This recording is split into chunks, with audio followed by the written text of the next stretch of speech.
Baik, perkenalkan nama saya Vini Destrianingsih Tewamanua, NIM 03 2019 088, Nurse 2B, dosen pembimbing Suster Imelda Derang.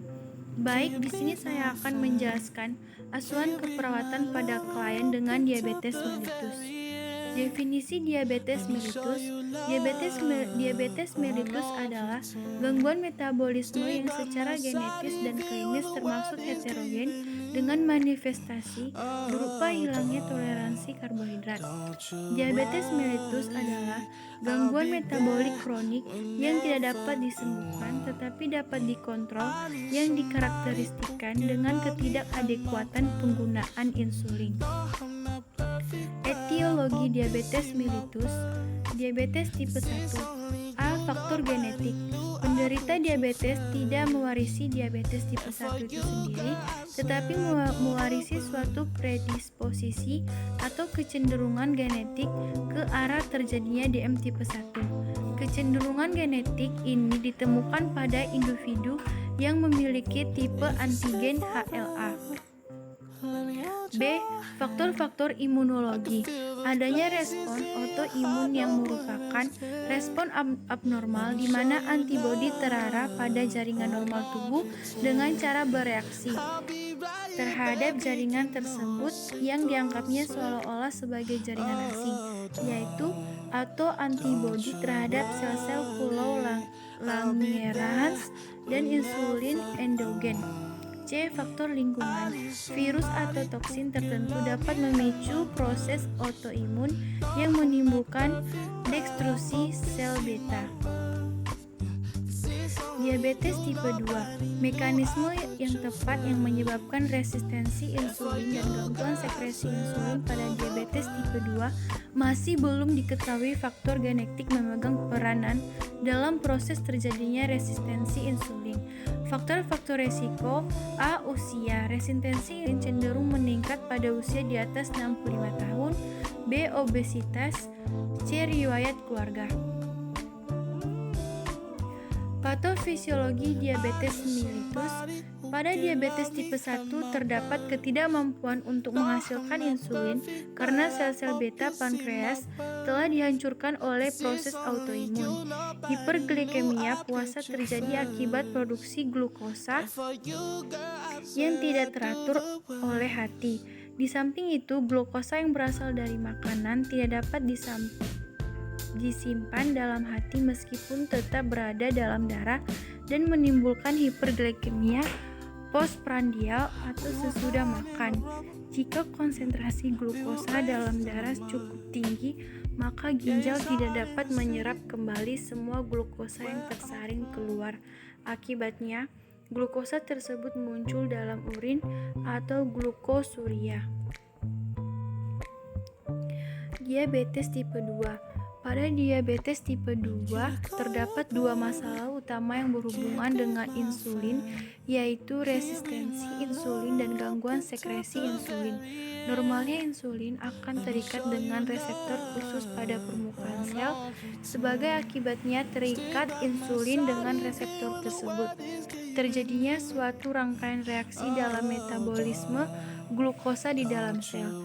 Resistensi insulin pada diabetes tipe 2 disertai dengan penurunan reaksi intrasel ini. Dengan demikian, insulin menjadi tidak efektif untuk menstimulasi pengambilan glukosa oleh jaringan. Untuk mengatasi retensi insulin dan untuk mencegah terbentuknya glukosa dalam darah, harus terdapat peningkatan jumlah insulin yang disekresikan. Tanda dan gejala diabetes mellitus. 1. Katarak. 2. Glaukoma. 3. Retinopati. 4. Gatal seluruh badan. 5. Pruritus fulvae. 6. Infeksi bakteri kulit. 7. Infeksi jamur di kulit. 8. Dermatopati. 9. Neopropati perifer. 9. Neuropati visceral. 10. Amioterapi. 11. Ulkus neotropik. 12. Penyakit ginjal. 13. Penyakit pembuluh darah perifer. 14 penyakit koroner, 15 penyakit pembuluh darah otak. Pemeriksaan diagnostik diabetes mellitus.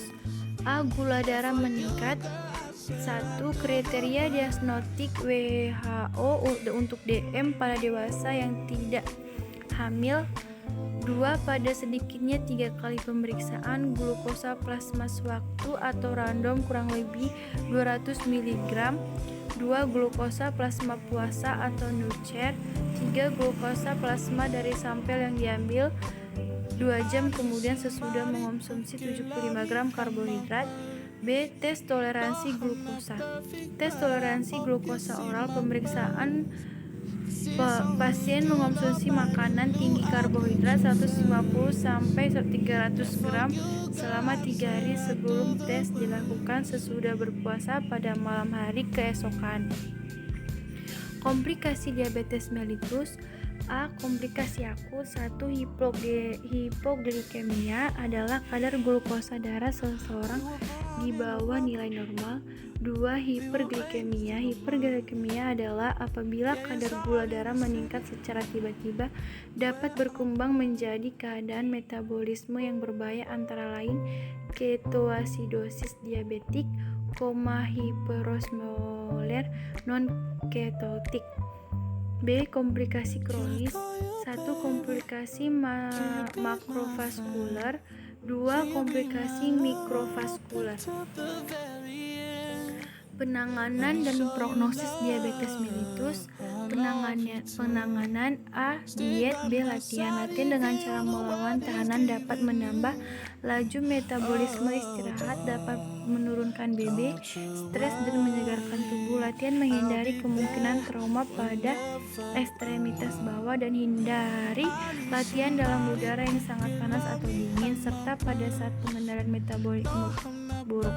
Gunakan alas kaki yang tepat dan pemeriksaan kaki setiap hari sesudah melakukan latihan. C. Pemantauan kadar glukosa darah secara mandiri. Terapi. E. Pendidikan atau pengetahuan. Sekian dari pemaparan materi saya. Jika ada kesalahan dalam ucapan maupun tutur kata, mohon dimaafkan. Terima kasih.